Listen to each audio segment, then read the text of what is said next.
আমাদের পশ্চিমবঙ্গে যে সমস্ত সরকারি চাকরিগুলো পূর্বের সরকার থাকাকালীন হয়েছে, সেই সমস্ত সরকারি চাকরিগুলোতে একাধিক দুর্নীতি হয়েছে তার প্রমাণ কিন্তু আমরা অলরেডি পেয়েছি। এবং সেই দুর্নীতিগুলোকে নিয়ে যখন কোর্টে চ্যালেঞ্জ করা হতো, তখন বিভিন্ন কারণে বা বিভিন্ন তথ্যের অভাবের জন্য তো আমাদের কি করতে হতো, আমাদেরকে কিন্তু মুখ থুবড়ে পড়তে হতো। এবং এই প্রবলেমগুলো যাতে আর না হয় তার জন্য বর্তমান সরকার বিভিন্ন পদ্ধতি বা বিভিন্ন নিয়ম কানুন কিন্তু নিয়ে এসেছে, যার ঘোষণা অলরেডি করা হয়েছে এবং পরবর্তীকালে এটা একটা গেজেটের মাধ্যমে প্রকাশ হয়ে যাবে।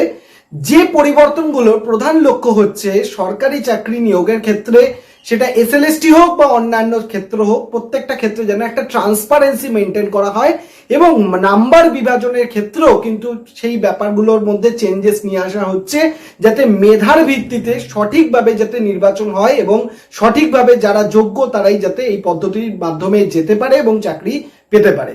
তো সুতরাং এসএলএসটির মধ্যেও কিন্তু এই ধরনের পরিবর্তন আমরা দেখতে পাবো এবং তার সাথে সাথে অন্যান্য চাকরি পরীক্ষাগুলোতেও আমরা এগুলো দেখতে পাবো। আজকে এই বিষয়ে তোমাদেরকে ডিটেলে আমি বলে দেবো যে কি কি চেঞ্জেস বা কি কি পরিবর্তন হতে চলেছে এবং কোন কোন সময় কি কি চেঞ্জেস হবে, যাতে করে তোমাদের পড়াশোনা বা তোমাদের চাকরি পাওয়ার ক্ষেত্রে সেটা কতটা হেল্প করতে পারে। তো সবাইকে ওয়েলকাম জানাই আমার ইউটিউব চ্যানেলে। সৌভিক পাল ইউটিউব চ্যানেলটা তোমরা সবাই সাবস্ক্রাইব করে বেল আইকন প্রেস করে রাখবে, কারণ এখানে এসএলএসটি রিলেটেড যে কোনো ধরনের আপডেট বা যে কোনো ধরনের নিউজ বা প্রিপারেশন সবটাই তোমরা কিন্তু পেয়ে যাবে। এবং তার জন্য তোমরা কি করতে পারো, আমাদের যে টেলিগ্রাম চ্যানেল এবং হোয়াটসঅ্যাপ চ্যানেল রয়েছে, যার লিঙ্ক এই ভিডিও ডেসক্রিপশন বক্সে আছে, অবশ্যই জয়েন করে যাও। আর স্ক্রিনে দেওয়া যে নাম্বার রয়েছে সেই নাম্বারে তোমার সাবজেক্ট যদি জিওগ্রাফি হয়ে থাকে এবং তুমি যদি এসএলএসটির জন্য প্রিপারেশন করতে চাও বা কোনো ব্যাপারে জানতে চাও, অবশ্যই তুমি কি করবে, হোয়াটসঅ্যাপ করবে এসএলএসটি জিওগ্রাফি লিখে। আমাদের যে ডেডিকেটেড হোয়াটসঅ্যাপ গ্রুপ রয়েছে সেই গ্রুপেও কিন্তু তোমাকে আমি অ্যাড করিয়ে দেবো। তাহলে আজকের বর্তমানে আমাদের যে সরকার রয়েছে সেই সরকারের মুখ্যমন্ত্রী আমাদের শুভেন্দু অধিকারী মহাশয়, তিনি কিন্তু অলরেডি জানিয়ে দিয়েছেন যে পূর্বে যে সমস্ত কারণগুলোর জন্য সরকারি চাকরির ক্ষেত্রে যে সমস্ত করাপশন হতো, সেই করাপশনগুলোকে দূর করার জন্য বিভিন্ন স্টেপস নেওয়া হবে। তার মধ্যে প্রথম স্টেপস যেটা হচ্ছে, ওয়েমার শিটে যেহেতু আমাদের সমস্ত পরীক্ষাগুলো হয়, যত পরীক্ষা আমাদের রাজ্য সরকারে যে সরকারি চাকরির পরীক্ষা, সেটা এসএলএসটি হোক বা অন্যান্য পরীক্ষা হোক, সমস্ত পরীক্ষাগুলো কিন্তু ওয়েমার শিটের মাধ্যমেই হয়ে থাকে। তাই ওয়েমার শিটে যখন তুমি পরীক্ষা দিচ্ছ, সেই পরীক্ষার যে কার্বন কপি, মানে তুমি কি অ্যান্সার করেছো সেই কার্বন কপি কিন্তু তোমাকে এবার থেকে দেওয়া হবে, যেটা আগে দেওয়া হতো না। এবং তার ফলে তুমি কিন্তু দেখতে পাবে তুমি কোন অ্যান্সারগুলো করেছো এবং ফাইনাল মেরিট লিস্ট বা ফাইনাল যখন কাট অফ বা অ্যান্সার কি বেরোবে, তুমি কিন্তু মিলিয়ে দেখে নিতে পারবে তোমার অ্যান্সারগুলোর সাথে ফাইনাল অফিসিয়াল অ্যান্সার কির মধ্যে কতটা মিল রয়েছে, যেটা কিন্তু আগে হতো না। আগে কি হতো, পরীক্ষা দিতে তোমার যে কার্বন কপি সেটা থাকতো, সেটা কিন্তু এক্সামিনার জমা নিয়ে নিত, তোমাকে কিন্তু সেটা বাড়িতে দেওয়া হতো না। তাই সেই প্রবলেমটা যাতে না হয়, ট্রান্সপারেন্সি যাতে মেনটেন হয়, সেই কারণের জন্য তোমাদের কি করা হবে, তোমাদের যে ওই কার্বন কপি সেটা এবার থেকে তোমরা নিয়ে আসতে পারবে। সেটা এসএলএসটি এবং যে কোনো পরীক্ষার ক্ষেত্রে কিন্তু সেটা তোমরা পেয়ে যাবে। এবং তার সব থেকে বড় ব্যাপার যেটা হচ্ছে যে নম্বর বিভাজনের ক্ষেত্রে তিনি বলেছেন যে সব থেকে বেশি নম্বর এতদিন ইন্টারভিউ বা ভাইভা যেটা ছিল সেটাই অনেকটা বেশি নাম্বার দেওয়া হতো এবং সেখানেই করাপশন হওয়ার সুযোগটা বেশি থাকতো।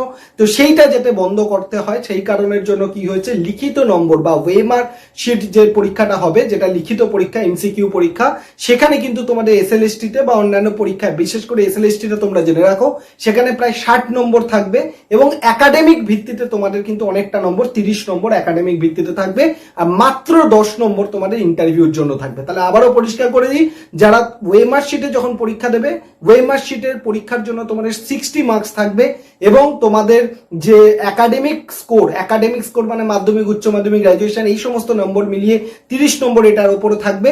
এবং সব থেকে গুরুত্বপূর্ণ ব্যাপার, ইন্টারভিউর জন্য তোমার মাত্র 10 নম্বর থাকবে। তবে এখানে একটা গন্ডগোলের ব্যাপার চলে আসে, এটা আমার ব্যক্তিগত মতামত, যেটা হচ্ছে যে বর্তমান সময়ে যারা পড়াশোনা করছে বা রেজাল্ট বেরোচ্ছে এবং যারা 2014, 15, 16, 17 এরকম সময় যারা পাস করেছে, তাদের যে একাডেমিক স্কোর বা তাদের একাডেমিক রেজাল্ট আর বর্তমানের যে মার্কস বা স্কোর, সেটা কিন্তু দুটোর মধ্যে আকাশ পাতাল তফাৎ। তাহলে এই যে একাডেমিক স্কোরের ক্ষেত্রে যারা বর্তমানে, তারা কিন্তু আগের যারা স্টুডেন্ট তাদের থেকে অনেকটা বেশি এগিয়ে থাকবে। তো এই ব্যাপারটা নিয়ে নিশ্চয়ই সরকার চিন্তা ভাবনা করবেন যে দুজনকে হয়তো আলাদা কাট অফ বা আলাদা ওয়েটেজ এইভাবে দেওয়ার ব্যবস্থা করবে। তো একাডেমিক একাডেমিক স্কোরের ক্ষেত্রে এই দুটো ব্যাপার একটু সমস্যার দেখা যেতে পারে, যেখানে এখনকার সময়ের স্কোর আর আগের স্কোরের আগেকার যে পরীক্ষা তার যে স্কোর, সেই দুটো স্টুডেন্টের মধ্যে কিন্তু অনেকটাই ডিফারেন্স দেখা যাবে। তো এই ক্ষেত্রে তোমাদের মতবাদ কি হবে, বা তোমরা কি চাইছো, বা তোমাদের এই ব্যাপারটা নিয়ে কতটা কি মতবাদ, অবশ্যই ভিডিওর কমেন্ট সেকশনে তোমরা জানাবে। তা বাদে তোমাদেরকে বলে রাখি যে এসএলএসটির কিন্তু নতুন নোটিফিকেশন মানে খুব তাড়াতাড়ি আসতে চলেছে। আগে আপার প্রাইমারিও পাবে, তার সাথে সাথে তুমি এসএলএসটির জন্য কিন্তু নোটিফিকেশন পেয়ে যাবে। তাই তোমাদেরকে সবাইকে আমি বলছি, যারা যারা ভিডিওটা দেখছো, যে বিভিন্ন সাবজেক্টে কি হতে পারো তোমরা কিন্তু এখন থেকে এসএলএসটির জন্য একটু একটু করে প্রিপারেশন স্টার্ট করো। এই ব্যাপারে তোমাদেরকে বলি, এসএলএসটির জিওগ্রাফির আমি প্রিপারেশন করাতে চাই ইউটিউবে। তোমরা যদি চাও অবশ্যই ভিডিওর কমেন্ট সেকশনে তুমি জানাবে যে এসএলএসটি জিওগ্রাফিক্স এর প্রিপারেশন শুরু করান। আমি তাহলে ইউটিউবে তোমাদের জন্য ডেডিকেটেড, যেমন আগেও ক্লাস করাতাম সেরকম ভাবে ক্লাসেস নিয়ে আসবো, এবং আমাদের ইউটিউব চ্যানেলের সাথে সাথে টেলিগ্রাম হোয়াটসঅ্যাপ চ্যানেলে জুড়ে যাও, হোয়াটসঅ্যাপ গ্রুপটাতেও জুড়ে যাও। যে নাম্বার বললাম সেই নাম্বারে তুমি এসএলএসটি জিওগ্রাফি লিখে দাও, আমি তোমাদেরকে গ্রুপে অ্যাড করে দেবো। এবার তোমরা ধীরে ধীরে সিলেবাস অনুযায়ী পড়াশোনা স্টার্ট করে একটা একটা করে টপিক পড়ো। সেই টপিকে প্রিভিয়াস ইয়ারের question paper, normal question paper, মানে বিভিন্ন ধরনের কোশ্চেন ওই টপিক সম্পর্কে সলভ করো। আস্তে আস্তে কি হবে, তোমার সিলেবাসটা এগোতে থাকবে, প্র্যাকটিসও হতে থাকবে। সিলেবাস শেষ করার পর তুমি কিন্তু অফুরন্ত টাইম পাবে রিভিশন করার জন্য। কারণ মোটামুটি আমার যা আইডিয়া, দুর্গাপুজোর আগে পরেই কিন্তু তুমি তোমার নোটিফিকেশন নতুন এসএলএসটি তুমি কিন্তু পেয়ে যাবে।